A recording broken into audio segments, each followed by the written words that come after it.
gimana sih caranya milih misalkan dari ada 5 saham bagus nih, terus kemudian di alokasi di portfolio kita tuh cuman sisa bisa masuk 1 saham aja. Pilih yang mana? Nah, pertimbangannya banyak. Yang pertama, pertimbangan secara teknikal gitu. Teknikal misalkan sama-sama breakoutnya dari sideways pendek dan sideways panjang, kita tentunya pilih yang sideways panjang. Kemudian yang kedua, pertimbangannya dari story gitu ya. Dari story, misal contoh nih, aku kasih contoh, ini Agro ini bagus teknikalnya, dia breakout ya, dia ada potensi retracement juga bisa masuk. Terus BBYB ini juga bagus nih secara teknikal, kalau dia ada koreksi kita juga bisa masuk gitu. Cuman BBYB udah naiknya ketinggian. Nah, terus secara story bagusan yang mana? Dua-dua sih menarik untuk story digitalnya.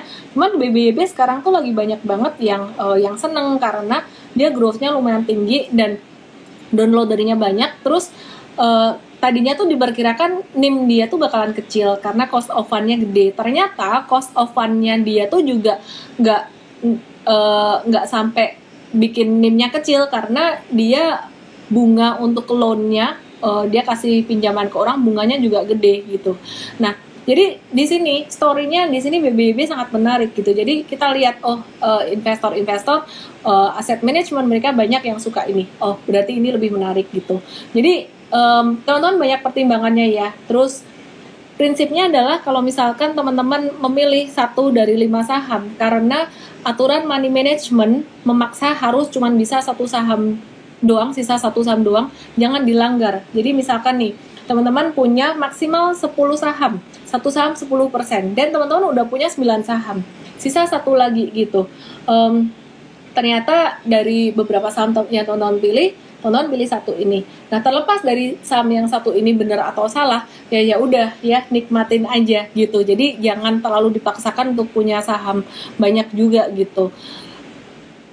Prinsipnya dalam trading, dalam investasi, dalam bisnis, dalam menjalankan apapun, untuk menjadi berhasil itu prinsipnya adalah trial and error. Trial and error artinya kita mencoba, oke, cara ini berhasil atau enggak, cara ini bagus atau enggak. Kalau misalkan nggak bagus, kekurangannya apa, salahnya apa, itu dijadikan feedback buat kita, jadi satu proses belajar yang bagus buat kita gitu. Itu yang pertama. Kemudian yang kedua teman-teman, jangan takut salah, karena kalau takut salah kita nggak akan pernah mencoba, kita nggak akan pernah tahu dapat feedback apa. Cuman kalau bisa kita belajar dari kesalahan orang lain gitu. Jadi gimana sih, kenapa sih saya bisa cerita banyak di sini ke teman-teman?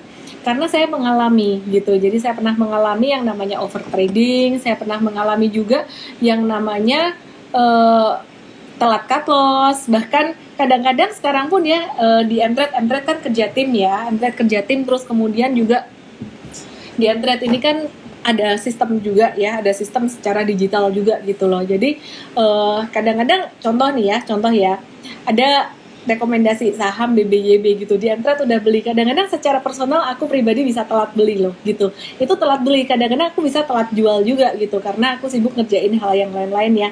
Nah, tapi teman-teman ya di sini aku belajar dari kesalahan aku yang kemudian aku share ke teman-teman semuanya, dan teman-teman sebaiknya demikian juga, selain belajar dari trial and error diri sendiri, belajar dari orang lain juga, kira-kira kayak gitu.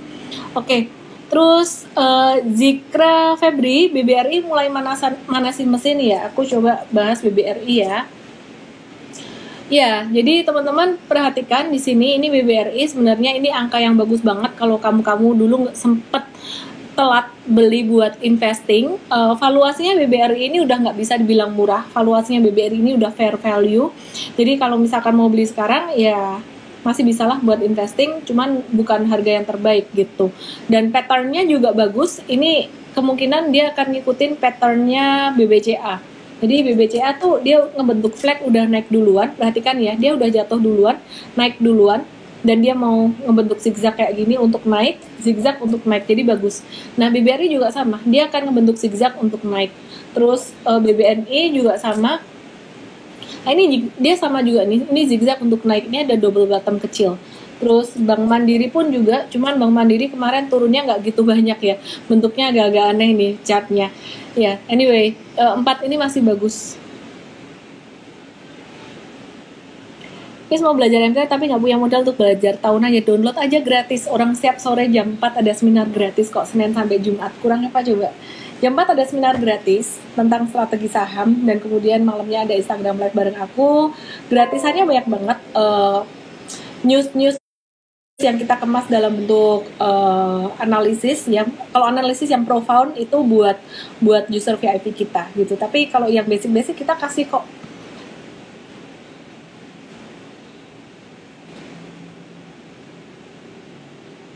Saham Windrest apa? Kalau bicara saham Windrest cuman buat akhir tahun ini, banyak yang bisa dilirik ya. Bahkan hampir semua saham ini kan habis turun-turunan. Perbankan udah pasti itu yang pertama, kemudian properti, konstruksi juga harus di watch. Kenapa? Karena konstruksi itu di akhir tahun ini banyak cashnya. Kemudian yang terakhir selain konstruksi ada consumer good pastinya ya teman-teman ya, consumer good pakan ternak juga. Nah untuk consumer good ini aku cuman mau remind teman-teman sekali lagi, ini kesempatan terakhir buat kamu-kamu yang suka value investing, valuasinya murah banget untuk ICBP, Indofood, Unilever, Gudang Garam, HMSP. Yang nggak mau cigarettes ya ambil aja yang non cigarettes gitu. Jadi teman-teman yang punya budget lebih buat long term investing, istilah kata tuh daripada teman-teman punya duit banyak, pastinya tetap di tabungan harus ada ya. Tapi kelebihan nih, bingung nih duitnya mau ditaruh di mana, ya udah taruh aja di situ, atau taruh di BRI mumpung BRI-nya lagi turun saat ini, oke juga loh gitu. Jadi diversifikasi aja dan biarin setahun 2 tahun gitu. Saya percaya banget untuk saham-saham consumer good ini setahun ke depan harganya pasti lebih baik, jauh lebih baik daripada harga sekarang.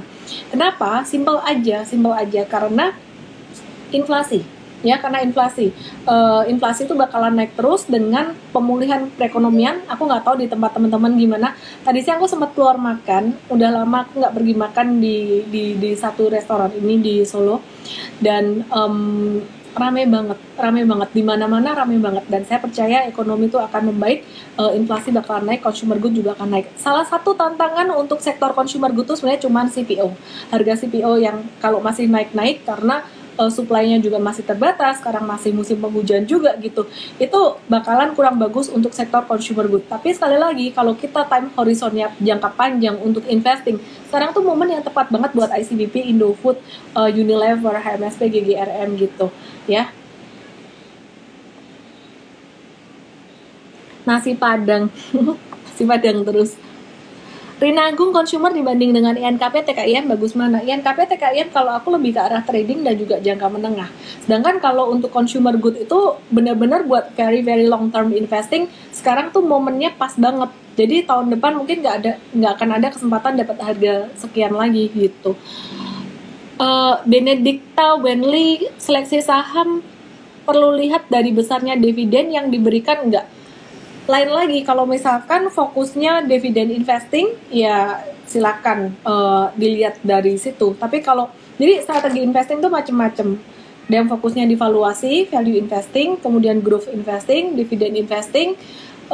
Kalau value investing tuh fokusnya pada valuasi, seperti yang tadi saya bilang, cari perusahaan yang valuasinya murah, ngelihat valuasi itu dari mana sih dibandingin dengan PE band atau PBV band atau RNAV bandnya gitu, dibandingin dengan historicalnya selama beberapa tahun terakhir. Terus kemudian yang berikutnya untuk strategi growth investing lebih ngelihat ke growth-nya, biasanya PE-nya mahal. Terus kemudian harga sahamnya cenderung naik terus ya. Jadi untuk growth investing perusahaannya biasanya juga bisa jadi perusahaannya belum cuan, jarang bagi dividen, biasa perusahaan yang kayak gini. Kalau perusahaan yang value kadang-kadang masih sering bagi dividen gitu. Nah, ini bisa dilihat dari growth-nya dan harga sahamnya cenderung naik terus. Nah, kemudian kalau dividen investing dilihat dari dividennya. Biasanya untuk dividen investing ini pilihannya mirip-mirip dengan yang sama, dengan yang value.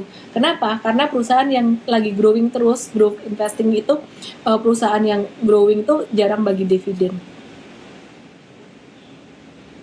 Antam gimana? Buat trading aja sih sementara.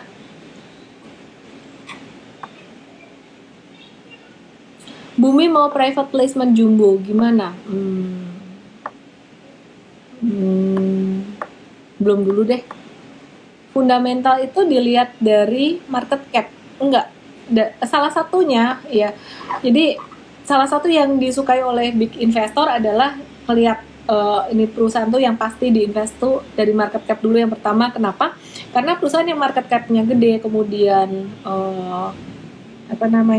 market capnya gede, terus kemudian free floatnya gede, itu akan memberikan bobot yang besar terhadap perhitungan IHSG gitu. Jadi udah pasti saham-saham kayak BCA, BRI, saham-saham big caps tuh bakalan dikoleksi oleh big investor gitu. Tapi ngelihat fundamental bukan cuma dari situ aja. Sekali lagi fokusnya dari mana? Kalau fokusnya value, berarti ngelihatnya dari earnings dan juga valuasi gitu. Perusahaan ini mesti penghasilan dan juga labanya sustainable, kemudian valuasinya dibandingkan dengan histori tahun-tahun lalu tuh murah. Nah, ngelihat valuasi ini nggak bisa cuman dengan angka doang, 26, valuasi 26 dibandingkan dengan ini murah, enggak. Valuasi ini mesti dibandingkan dengan historikalnya. Contoh nih. Jadi contoh ya, saham Unilever ini valuasinya 26 kali gitu, PE ratio-nya. Mahal nggak? Wih, mahal dong. Unilever di atas 15, siapa bilang? Karena sebelum-sebelumnya kalau diperhatikan secara historikal, 3, 4 tahun, 5 tahun sebelum ini tuh sempat mencapai angka tertinggi 50. PI-nya dia sempat 48 sampai 50. Wah, jadi kalau dihitung dari angka tertinggi diskonnya berapa? Silahkan dihitung sendiri gitu. Average-nya ada di angka berapa ya? Kalau nggak salah Unilever tuh diskon berapa puluh persen dari average. Ada di artikel di Mtrade, teman-teman langsung aja download Mtrade malam hari ini, dan ini kayaknya baru aja di up. Jadi langsung aja download apa yang aku omongin ini, teman-teman langsung lihat di Mtrade ya. Saham-saham yang valuasinya murah dan bisa diinvestasi, bukan digoreng kayak ancus aku. Tanya mau goreng saham apa. Indikator untuk buat stock pick apa aja, langsung aja ikut seminar analisis teknikal besok hari Sabtu jam 10 pagi teman-teman ya. Jadi caranya gampang, download aplikasi Mtrade dan belajarin di situ. Terima kasih buat teman-teman semuanya yang udah nonton Instagram Live malam hari ini. Aku mau wrap up lagi karena tadi Instagram Live-nya di awal sempat keputus. IHSG, aku balik lagi bahas IHSG dikit nih.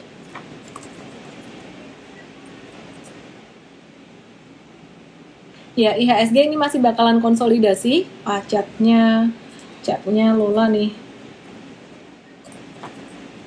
Oke ya, jadi bakalan konsolidasi, dia besok 50-50, antara naik atau turun masih 50-50.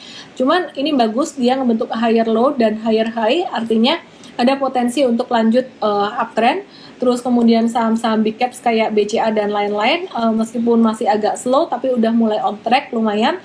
Terus selain itu saham-saham perbankan digital, seperti contohnya BBYB, kalau ada koreksi sampai sekitaran 1.800-an, ini bagus juga untuk dilirik. Dan kemudian untuk saham-saham call seperti contohnya ITMG dan kawan-kawan, ini kemungkinan bisa untuk swing trading karena dia akan naik dikit tapi masih bisa turun lagi gitu. Jadi ya sabar-sabar aja teman-teman semuanya.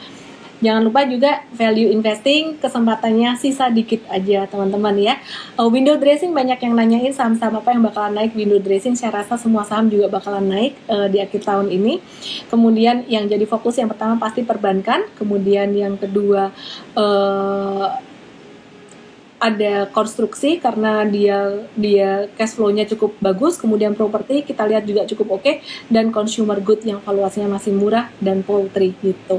Dan pastinya saham-saham lain juga akan kena imbas positif juga.